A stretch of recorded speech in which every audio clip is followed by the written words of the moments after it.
Welcome in. New edition of the Caught Stealing podcast here at Fantasy Alarm. And this one is the special MLB trade deadline edition. As Joe Galena and I are recording this here, it is actually, at the time I'm saying this, at 6:06 p.m. Eastern time. So the deadline is officially passed. But of course, deals will be trickling in. We're going to touch on some of the big ones and what it means for your fantasy team. So Joe, first and foremost, how are you? And if you're like me, you might have a headache or sore eyes because I don't think my eyes have left my phone and or computer screen all day. Yeah, every time I turn, there's a new deal, right? And just before we went to start record, we talked. The Yankees got Camilo Doval, closers on the move all over the place, big names too. So this is like one of my favorite days of the baseball season. It's like Christmas, and obviously, at the start of spring training and opening day or whatever. But this is a great day. Let's start with the Camilo Doval trade right there, since you mentioned it there. Obviously, any contending team is looking to add relievers at Sure. the deadline. It's what happens. It's what every team does. The Yankees are no different. They also added David Bednar, Yep. Pittsburgh reliever as well. So obviously it's funny when you look at this. They came into the season with the expectation that Devin Williams was going to be the lockdown guy in the ninth. And now we are as July calendar's about to flip to August. And we're probably looking at maybe eighth and ninth inning work of Doval and David Bednar. So what do these two moves mean for the Yankees in reality, but also who's going to close games? Who has the good fantasy value of being the closer for the New York Yankees the rest of the way? So in reality, it just helps the Yanks a great deal because their relievers are just working on fumes. I mean, they've, Luke Weaver came back from his injury a little too soon, hasn't been the same. Fernando Cruz isn't going to be back until the end of August. Tim Hill leads the AL, I think, with 52 appearances. So they're really, really taxing their bullpen. For fantasy purposes, for reality, it gives them a lot of depth. But for fantasy purposes, I don't see really how you take Devin Williams out of the closer spot right now because he really got off to a very tough start to the season, but has been pitching much, much better. But if he does go into a funk, having guys like Camilo Doval and David Bednar behind him obviously gives Aaron Boone manager, a lot of leeway. So, and a lot about Bednar, right? Because you're a Pirates fan. So, but the Giants, I guess they decided they had Rodriguez there, right? And Doval had his issues last season, but won back that closer role. So, basically just shortening the game, and so many teams that we're going to talk about today did. Yep, absolutely. They were one of those that did. Another one was San Diego added the elite Mason Miller and his what feels like 11 years of club control to their bullpen, giving them a nasty threesome or even foursome in the back end of that pen with Jason Adam and a couple of other guys there. The Padres kind of have me dumbfounded in a sense because I'm seeing on X that AJ Preller is almost getting heralded for all that he's doing. Mm-hmm. But he's given up a lot through the years. Obviously, I know the trade for Soto is going to kind of be a little bit with sending Gore, Abrams, and Wood over to Washington for what ended up being a year and a half, 2 years of Soto. But it just seems like Preller gets heralded for making all of these moves. And maybe it's one of those things where he makes so many moves. So when there's maybe a little bit of an overpay or something like that, it's kind of just clouded by all of these other moves that he made. Because he also went out and got Ryan O'Hearn. I think they got Ramon Laureano in that deal too. So he made a ton of moves today. Ultimately, though, Mason Miller's the headliner. Right. But you got to love what the Padres do. They don't stand pat, right? I mean, and they, I don't know how many miles exactly San Diego is from LA, but they've got they're basically the Dodgers' stepchild, right? So they got to try to keep up and try to be competitive. So I give them credit for doing that. They're another team.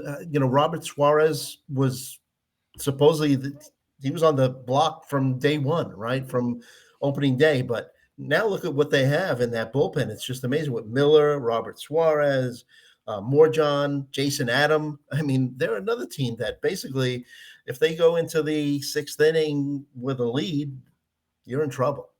Yep.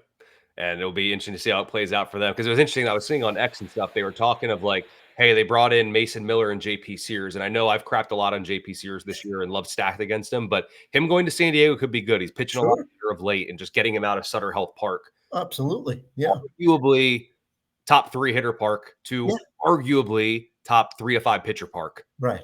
It's a pretty good spot for him to be. So Sears might, his name might come up a little bit later, just to tease that a little bit. But other relievers that went, let's go to Philly. They go get Yohan Duran. He also has plenty of years of control. It sounded like that's what Philly was really valuing. They wanted to get a reliever to help this year and a couple of years beyond.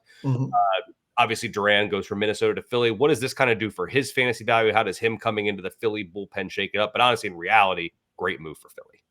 Oh, absolutely. So, you know, Rob Thompson has been known as a manager who plays the matchups when it comes to his bullpen. But now Duran, with having Duran there, I think that just gives you a solid closer, which Thompson will probably use every day.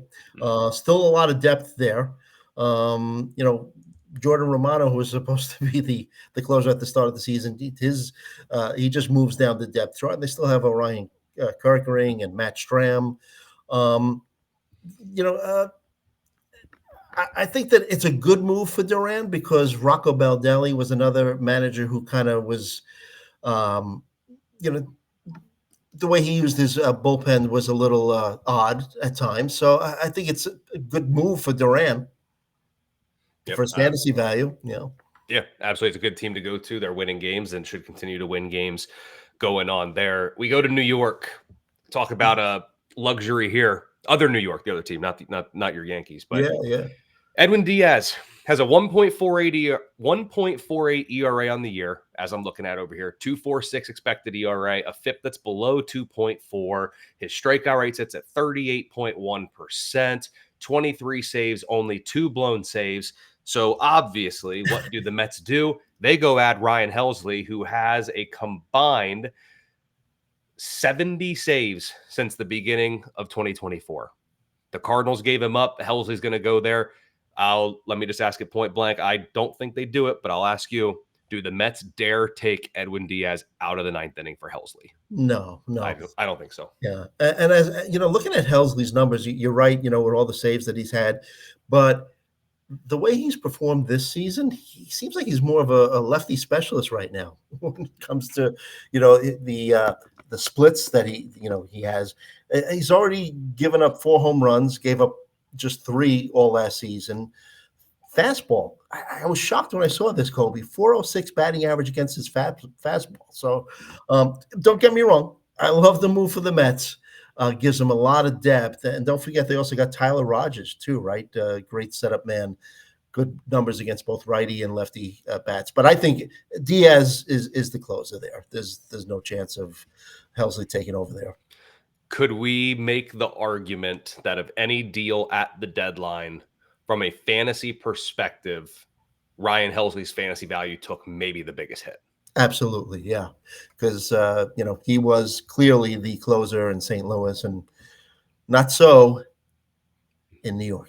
Yeah, and you look there, basically 7th, 8th, 9th is going to be Rogers, Helsley, and Diaz, and the Mets had to make some moves in the rotation or in the bullpen, because if you look at their rotation, like I'm looking at it, I'm seeing a bunch of dudes who I don't trust past the 5th inning. Yeah, Clay Holmes. Yeah. Well, Kodai Senga even right now can't get past. Like they're even kind of a little cautious with him. So like the Mets are going to be the true. Their bullpen innings in the postseason are going to be comparable to the starters, I think. Yeah, I would agree with you. Do with that what you will. Yeah. And Clay Holmes obviously has been a reliever for several years. So to ask him to pitch deep into games in August and September is going to be a lot to ask. And obviously he's running out of gas right now. 2023 and 2020, actually 2022, 2023, and 2024, 63 and 2/3, 63 and 63 innings. He's already at 117 this season. So we're already way past the threshold of him being comfortable in that spot there. So love the move, hate it for Helsley's fantasy value, but in reality, that's going to be a damn tough 8th and 9th inning for opposing hitters to go against. Good Lord. Agreed. Definitely agree. Helsley and Diaz. A couple of other moves. Reds got Zach Littell. He's just going from one hitter-friendly park to another hitter-friendly park, so I think his home run issues are going to follow him. But the Reds also did add Cabrian Hayes, who also has a ton of club control, so elite defender. Him going to a more hitter-friendly park, it's not going to fix his offensive issues that he has. I've been banging the drum for this guy for years, and it's just the power hasn't quite developed. He hasn't lofted the ball more. Simply going to a park like that isn't going to fix it. You know, you can't be a 50% ground ball hitter, go to Coors, and all of a sudden become a 40 home run hitter. That's just, the park isn't going to fix the issues with him. But with the Reds getting Zach Littell, they've already said that Nick Martinez is going to move to the pen so that Littell can be in the rotation. I had made a note in here. Do fantasy managers that own Chase Burns need to start being a little concerned that the innings management process is going to start creeping up with him? I would think so, man. The guy's thrown 93 innings so far between the major and minor league work that he's done this year. Most he's thrown in a season is 100, and that was in college. And that was something that I had talked about to Roto Buzz guy one day when you were out and we did the podcast together. That was the thing that I was a little bit worried about in terms of long-term fantasy value for Burns for this season. And look, he's their future. You know, I mean, they have some good young arms already, the Reds do, but you don't want to burn him out when it doesn't look like you have a chance to win the World Series this year. So, yeah, I'm thinking that, who knows, they might even move him to the bullpen. They could. And it's one of those things where like if Milwaukee makes a push and they're looking towards October and they're looking at that, Jacob Mizorowski could become a bullpen guy to try to save the arm, but maximize his per inning effectiveness or efficiency, if you will. So that's something to certainly watch as well. Two other starter moves that we'll talk about. Shane Bieber's been rehabbing from Tommy John surgery, made a couple of rehab starts. The numbers look good down there. He goes to Toronto. Toronto refuses to put anybody young in the rotation. That's just what they do. I feel like the average age of their 5 starters is like 34 or 35. Yeah. With Scherzer, Berrios, you had Bieber. I think Bieber at 30 is the youngest, I believe, of some of those guys in there. But I like the move. Yes, Bieber technically leaves the AL Central, but if the stuff is there, he's shown that he is a frontline arm, even if he's not that when he first comes back, because as we've seen with a lot of guys coming back from Tommy John, there's a little command issue, a little bit of rust to knock off. But personally, I love Toronto kicking the tires on Bieber, and maybe a change of scenery and why not? Some playoff baseball help. And, you know, they have a sneaky, really good offense. I think a week ago, I was listening to the Yankee telecast on radio. They said they had the highest batting average of all teams. I haven't checked since then, but they do have a sneaky, obviously, Vlad and Bichette having, a resurgent year for Bichette. So I think it's a good move for him. And I think it's a good real life move for the Jays, who are going to be in the playoffs, and gives them a solid arm. Toronto does have the highest batting average of the league at 265. They also have the lowest strikeout rate at 17.4%. Wow. As a team. That's where the strikeout rate sits. So good for Toronto making that move. And then I'll say near-ish the buzzer. We'll talk about Arizona after this because I'll have to ask your thoughts on this. But the fire sale continued in Arizona. They shipped out Merrill Kelly. He goes to Texas. Decent park for pitchers. I think it's pretty good. He goes to the AL West. Some parks there to be worried about, but good ERA in the 3s. Obviously, he's got the workhorse mentality that Texas doesn't have to worry about the innings. I think this is a good move for Texas, trying to kind of make a little bit of a push and see what they can do and try to capture any little bit of magic that's left. And honestly, as bad as the Texas offense has been for the better part of the season, what Merrill Kelly would be pitching for in Arizona moving forward is very uninspiring without Suárez, without Naylor, and without a couple of other guys that they traded along the way. So I'd call it a net positive for Merrill Kelly. What about you? Yeah, absolutely. And Bruce Bochy just is a great manager who'll get the most out of his players. I think it's definitely a good move for both the Rangers, who are, they have a chance. I mean, I think they were they tied, Colby, for the wild card, or very close. So, if I'm not mistaken, I could be wrong, but I think it's a good move for Kelly, obviously getting out of the Hitters Park in Arizona. Yeah, Texas is, at the time that we're talking about this, 5 games back, and they're actually tied for the last wild card spot, but they would technically be in if the season ended today. So They are there. A little 7-3 run in their last 10 never hurts when you're trying to make some deals at the deadline. So before we talk about some other hitters that moved and a couple of other things related to the deadline, Arizona was one of the biggest sellers. Minnesota was one of the biggest sellers. They actually got rid, or I shouldn't say got rid, such a bad way to say it. Traded out Griffin Jacks, Louis Varland, traded a bunch of those guys. Varland went to Toronto, and I believe Jacks went to Tampa Bay. Wow. I believe. I missed that one, tell you. Well, I'm sitting over here looking. I got 19 notifications from X trying to go through these of seeing what it is. Let me see. Griffin Jacks to the Rays. Okay, I was right. Now, what I will say, talk to me about the Twins fire sale. And are you intrigued at all? Minnesota did get Taj Bradley back from Tampa Bay. So we've seen him be elite at some spots, and we've also seen him be whatever the opposite of elite is. So talking about the Minnesota fire sale, and then can Taj Bradley be revived in the Twin Cities? Yeah. Wow. I mean, there were rumors of Duran being traded, and he was, and there were rumors also of Jacks getting traded. So I guess they just feel that they just need to, revamp and start over again. Trying to look here if who would be Danny Colombe. It would be the closer right now. I mean, they've really he got shipped too. That was a notification midday. Okay. That he's gone. Wow, I missed that one too. Cole Sands. I mean, so what was the other question you said? Can Taj Bradley be revived in Minnesota? I think he can. I think he's just got underlying good stuff. Not a bad ballpark for him to pitch in, right? And I think he's got a shot. I mean, I'd take a chance on him. Sure. In fantasy, definitely. And we talked about before, going to pitch in the AL Central, not a bad thing. Yeah. Whatsoever.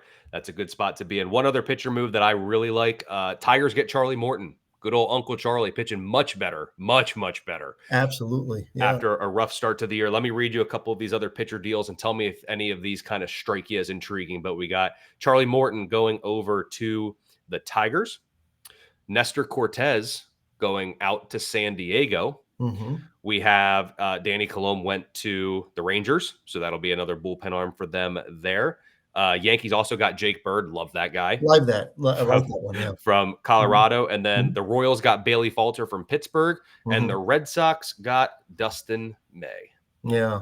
I love I like the move that the Tigers made to get Charlie Morton, who's been really lights out lately. Gives him a veteran arm, playoff experience as well, because they were at one point the best team in baseball, kind of slipped a little bit, but, a veteran like that could right the ship just being there, and the fact that he's been pitching well. Casey Mize hasn't been pitching well for them, so they could really use a little boost in that starting rotation. And we talked about Minnesota. I'm glad you didn't even mention it because that way I can use it to segue into the hitters. But Carlos Correa sent back to Houston. He's back in his old digs. He goes to Houston. He's going to play third base. Obviously, they got Pena at short when he comes back and healthy. But stop me if you've heard this one before. The initial reports for an injury out of Houston weren't exactly what it meant to be. It sounds like Paredes is lost for the regular season. Yeah, I heard at least 2 months, right? Tough hamstring issue with him. And, we talked about the Astros and the way that they release information about injured players. But I love this Carlos Correa. I think it's, one of the, for hitters' side, one of the best moves where it increases someone's fantasy value. Carlos Correa has been plagued with injuries, but even all through it all, still hits for a decent average, still has pop. And just going home to play, it's got to be a big boost. And also with that Houston lineup, not one of the biggest names on the board, but I don't know if we're going to see Yordan. So it is what it is at that point. So Houston needed another lefty impact bat. And I love that they got Jesus Sanchez from Miami. Looking at the numbers here, 20% strikeout rate's very palatable. The 256 average, he's got 10 home runs already. He's pacing to set a new career high, which he did last year with 18. Park upgrade from Miami to Houston, lineup upgrade from Miami to Houston. So Carlos Correa is going to be probably the headliner for what Houston did at the deadline, but Jesus Sanchez fantasy value, we're going up and to the right with him. I love that move. Agree with you. Yes. And I think it's telling too, like you said, we might not see Yordan until October, if at all. I mean, And they needed a lefty bat. Like that's the mhm. whole thing. Without Jordan, they're so right-handed heavy.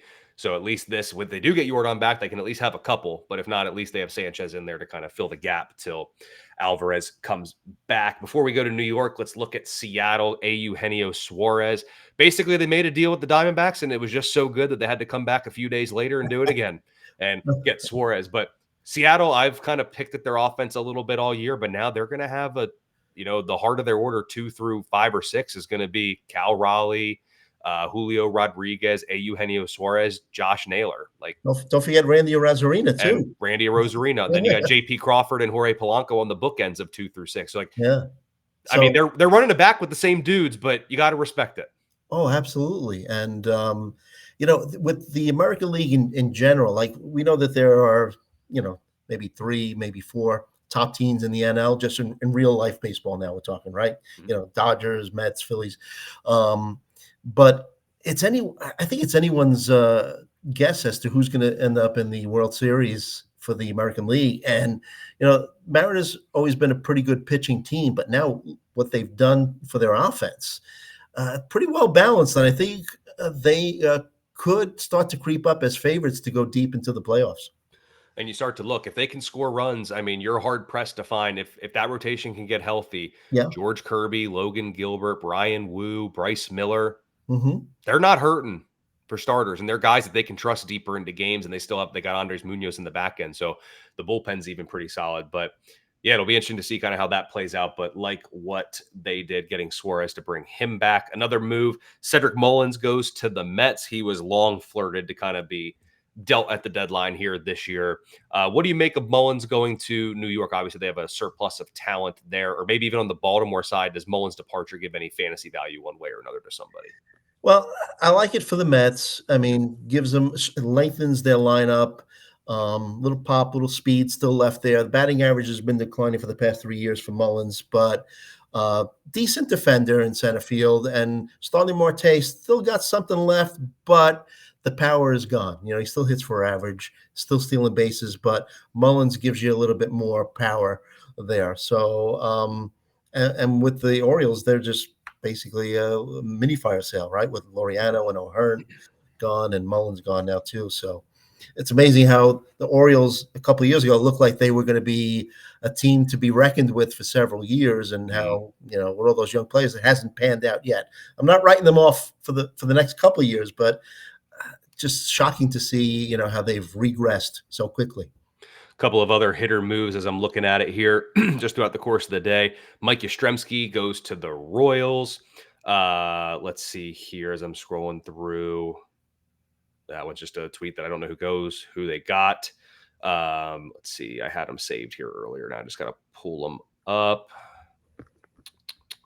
Phil Maton to the Rangers. That's a pitcher move. That doesn't help. Mhm. Yankees add some speed with Jose Caballero, a little in division trade. Yeah. Obviously, speed is nice. Pinch runners come postseason time. Not sure I trust the bat that much, but the speed's legit.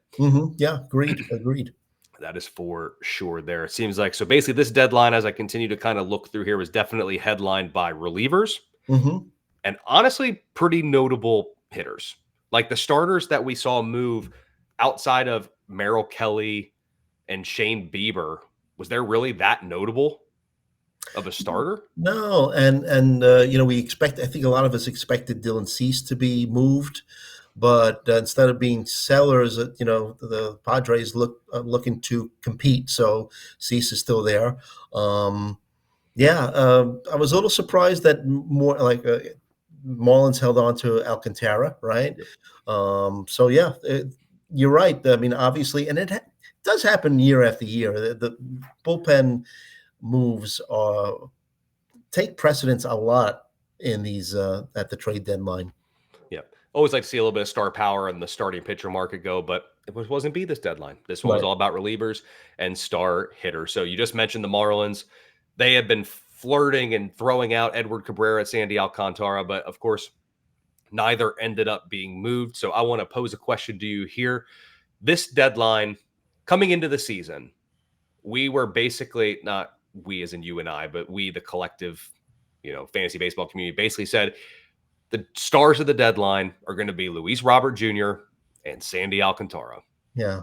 Neither of them moved. Then Zach Gallen's name started getting floated around. He Yeah. didn't move. Then Right. Joe Ryan's name started coming up on the market a little bit, and the Twins did a whole fire sale. He Mhm. didn't move. Right. So, what was the one trade that didn't happen that you would have loved to see? It can just be a player. You could do a player and a destination. Totally Mhm. up to you. But what's the trade that didn't happen that you wish would have?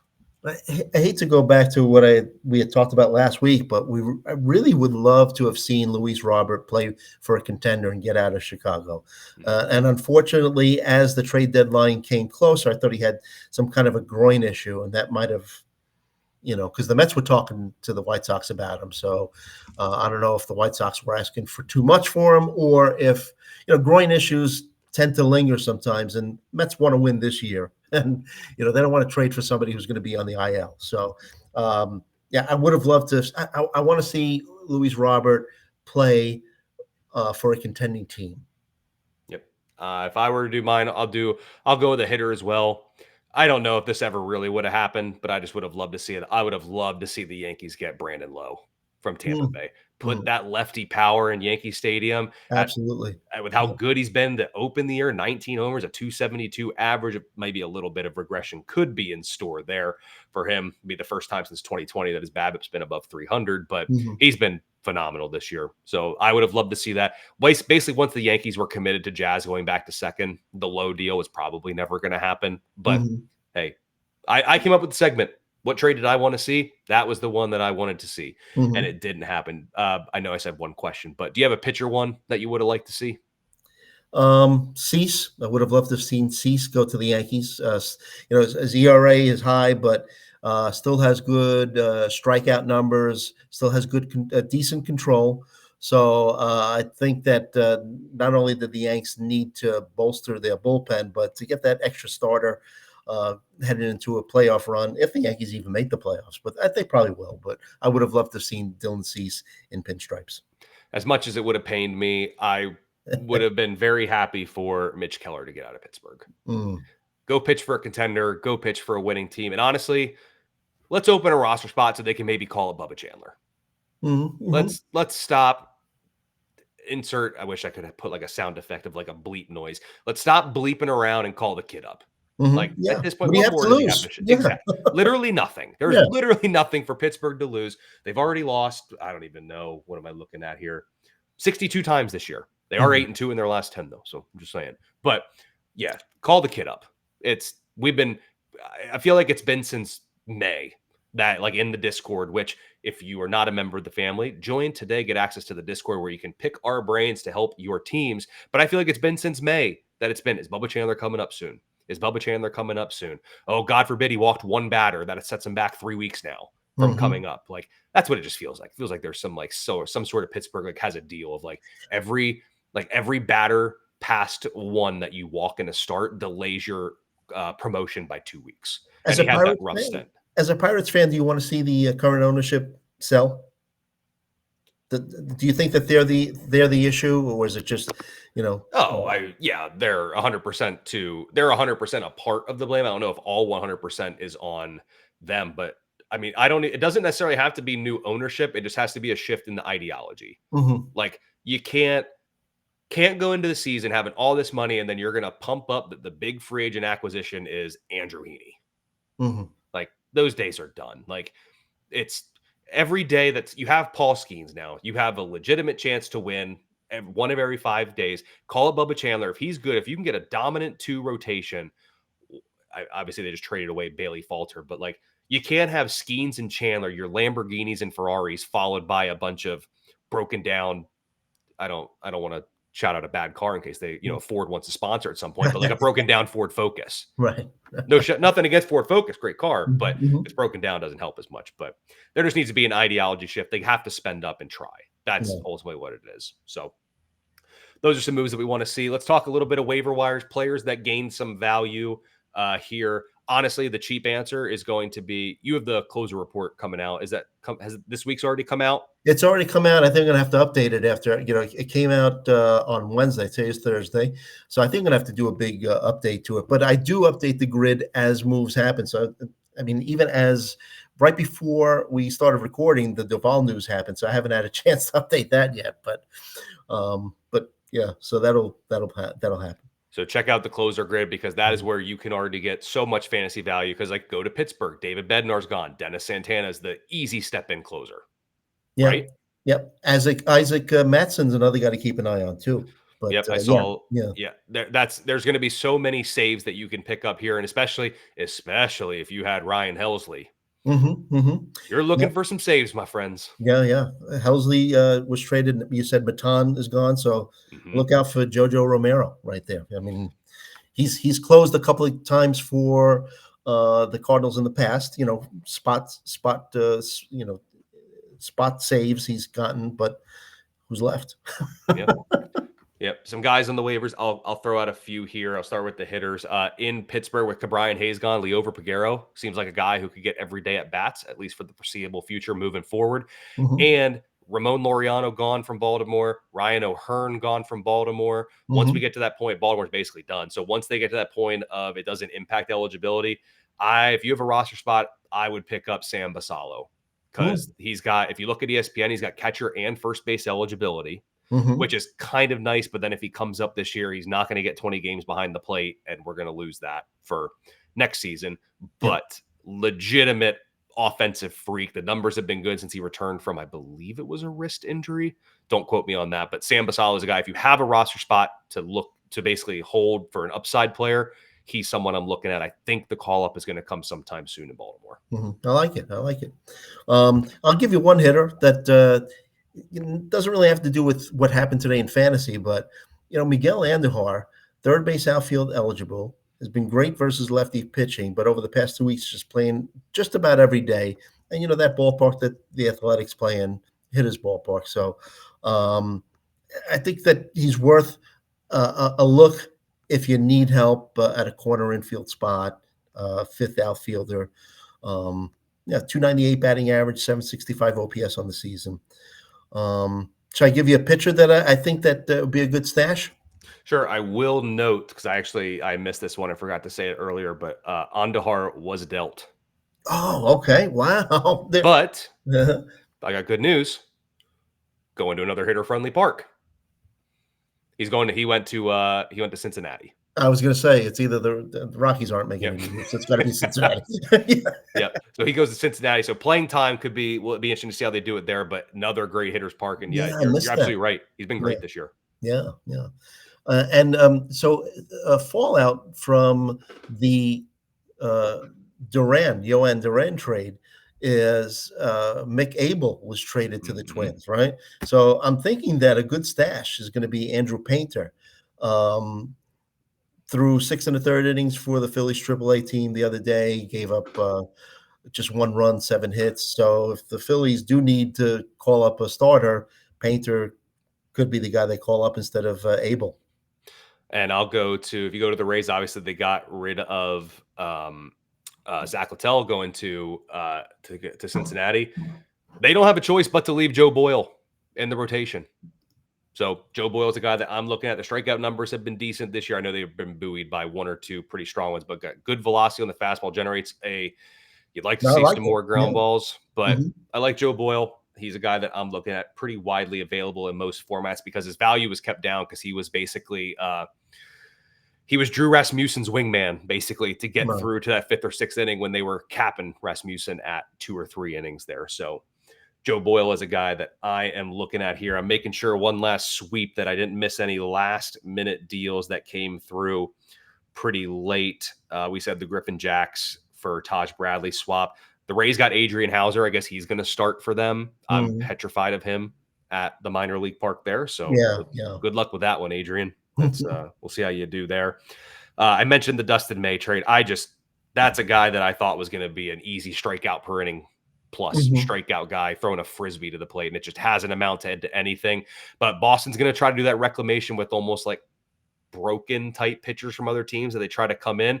But to me, I think Dustin May, they're going to try to do like a similar thing, because May's got the 2-seamer and the sinker that he runs out there. Like, they're going to try to do like the Brian Bello kind of style with him, where basically, like, hey, if you get some strikeouts, but we're trying to make you a strikeout ground ball machine. That seems to be their archetype. Yeah, they if I remember, it was last year that they started to have their starters, basically all their pitchers lay off the fastball, right?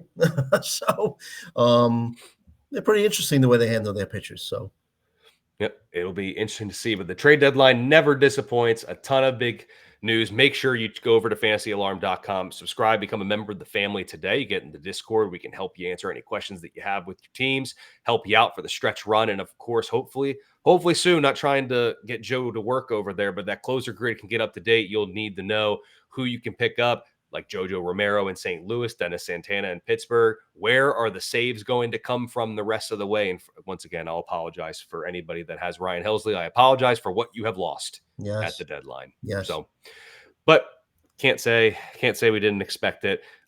So we'll go ahead and put a wrap on this week's episode. It'll be interesting to see how things play out. We'll check back in next week and talk about how Jojo Romero has 3 saves since the deadline and Dennis Santana's 4 shutout appearances. And we'll touch it all next week when we come back. So make sure you give Joe a follow over on X at Joe Galina, JoeGallina.